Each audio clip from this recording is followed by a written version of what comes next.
Dunyo IT bozor hajmi bugun 5 trillion dollardan oshdi. E'tiborlisi, buning uchun katta zavodlar yoki resurs talab etilmaydi. Shunchaki yoshlarni texnologiyaga jalb etish bugun iqtisodiy kelajak demak hamdir. Va bugungi kunda bu borada yurtimizda anchagina samarali ishlar amalga oshirilmoqda. To'g'ri aytasiz, yoshlar uchun ham bu yo'nalishda imkoniyatlar kun sayin kengaymoqda. Kuni kecha davlatimiz rahbari boshchiligida yoshlar bilan muloqot doirasida ham buni ko'rishimiz mumkin. Va bemalol xursand bo'lib ta'kidlab aytsak bo'ladi, ushbu muloqot doirasida tarixiy loyihalar va tashabbuslar ilgari surildi. Yuqorida ta'kidlab o'tganingizdek, IT sohasi ham bundan mustasno emas. Birgina misol tariqasida aytishimiz mumkin, President Tech Awards tanlovning umumiy sovrin jamg'armasi 5 million dollarga yetkazilishi borasida ham davlatimiz rahbari tomonidan mas'ullarga topshiriq berildi. Shuningdek, uchrashuv davomida yoshlar yaratgan 63 ta startap loyiha AQSh, Janubiy Koreya, Buyuk Britaniya va Birlashgan Arab Amirliklari kabi davlatlar bozoriga kirib borgani ham alohida ta'kidlandi. Shak shubhasiz, bunday e'tibor, bunday natijalar yoshlarga ham o'ziga xos motivatsiya beradi. Mana shu amalga oshirilayotgan tashabbuslar.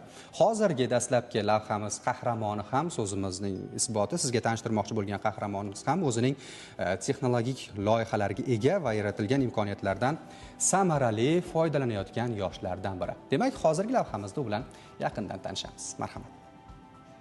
Bugun axborot texnologiyalari asri, ammo bu sohada ilk qadamini qo'yayotgan yoshlar uchun dasturlash tili ko'pincha begona va murakkab tuyuladi. Ana shunday paytda Toshkent axborot texnologiyalari universiteti talabasi Hayotjon Sultonov o'ziga xos tashabbus bilan maydonga chiqdi. Dasturlash tillari va uni ishlash prinsiplari bo'yicha juda ham qiziqishlarim ortib ketdi. 9-sinfda deyarli 5 ga yaqin dasturlash tillarini, ya'ni xalqaro dasturlash tillarini o'rganib chiqdim. O'zimning orzularim bilan 1 yil davomida shu universitetga kirish uchun harakat qildim. Universitetga qabul qilindim.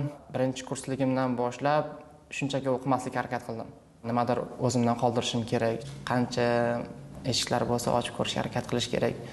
Shu uchun birinchi kursdan boshlab o'z ustimda ishladim. Nafaqat dasturlash tillari, balki izlanishlar, maqolalar yozishga qiziqish boshladim va ikkinchi kursligimdan boshlab o'zim nimadir foydali ish qilishga bel bog'ladim. U o'zbek tilidagi do'ppilang dasturlash tiliga asos soldi. O'zimning qiziqishlarim, maktab davridan boshlab ko'rib kelgan qiyinchiliklarni inobatga olib, dasturlash sohasidagi eng qiyin qismlarini o'zim uchun loyihamga poydevor deb oldim. Ya'ni til muammosi degan tushuncha bor. Ya'ni dasturlash tillarida ingliz tilini bilishingiz bu majburiy. Chet tilida muammosi bor talabalar yoki dasturlashga qiziquvchilar uchun o'zimni o'zbek tilidagi dasturlash tilimni ishlab chiqishga harakat qila boshladim. Izlandim, qiziqdim, chunki bu oson soha emas. Shularni inobatga olib, 3 oy davomida shu izlanishlar va dasturlash tillaridagi umumiyliklarni hammasini bitta dasturlash tiliga, ya'ni Doppellang nomli dasturlash tiliga yig'ishga harakat qildim. Loyiha muallifi dasturlashni yoshlar uchun yanada yaqin, tushunarli va qiziqarli qilishni maqsad qilgan. Osonlashtirish uchun bizdagi sun'iy intellektdagi rivojlanishlarni hisobga olib, bitta mana shu dasturlash tili uchun sun'iy intellekt ham ishlab chiqdim. Javob berishlari ancha optimal edi va dasturlash tilida albatta yordamchi kerak bo'ladi. Yordamchi bu sun'iy intellekt bo'lib qolishi kerak emas edi. Demak, kod qayerdadir yozilishi kerak. Va bu uchun Microsoft tomonidan o'sha qo'llab-quvvatlab ishlab chiqilgan Visual Studio Code dasturini o'zimga tanlab oldim va u uchun alohida pakejlar, o'sha kutubxonalar ishlab chiqishga harakat qildim. Ingliz tiliga asoslangan murakkab terminlar o'rniga o'zbek tilidagi ifodalar orqali kod yozish imkoniyati yaratildi endi. Bu dasturlash tili deyarli yaroqli holatga keldi va endi buni xalqqa olib chiqishga harakat qildim. Albatta xalq buni ko'rish kerak, bilish kerak. Foydalanib ko'rish kerak. Maqsadim shu edi. Daromad birinchi darajada emas. O'zim qiyinchiliklarni ko'rganim uchun kimdir qiynalishini xohlamadim. Buni talabalarda sinab ko'rdik, ancha yoshlar sinab ko'rishdi va ularning fikricha bu ancha optimal edi. Doppelangning bosh g'oyasi dasturlashni ommalashtirish, yoshlarning texnologiyaga bo'lgan qiziqishini oshirishga qaratilgan. Tanlovlarga olib chiqdim. Tanlovlarda birinchi olib chiqqan tanlovim bu InnoX akseleratsiya dasturi edi. U yerda loyiham taqdim etdim va ularning fikri ham ijobiy edi va 3-o'rinni qo'lga kiritdim. Va bu o'rin orqali loyihamni vazirlik darajasiga ko'tarishga muvaffaq bo'ldim. Ya'ni bo'lajak olim tanloviga loyiha topshirishga yordam berishdi.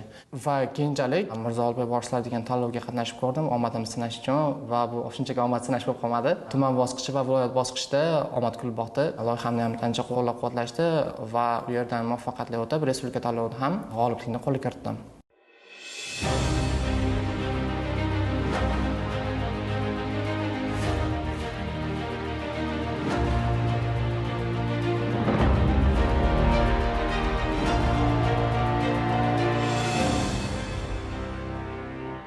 Kelajakdagi maqsadlarim juda katta. O'sha Amerikadagi Massachusets universitetida o'qish niyatim bor. Magistraturani davom ettirmoqchiman. U yerda miya ilmini o'rganmoqchiman, chunki hozirda bu sohada talab juda katta. Ba'zi tuzalmas kasalliklar bor, ularga texnologiya yordamida yechim bermoqchiman. Bu tashabbus nafaqat yangi dasturlash tili, balki milliy til va zamonaviy tafakkur uyg'unligining yorqin namunasidir.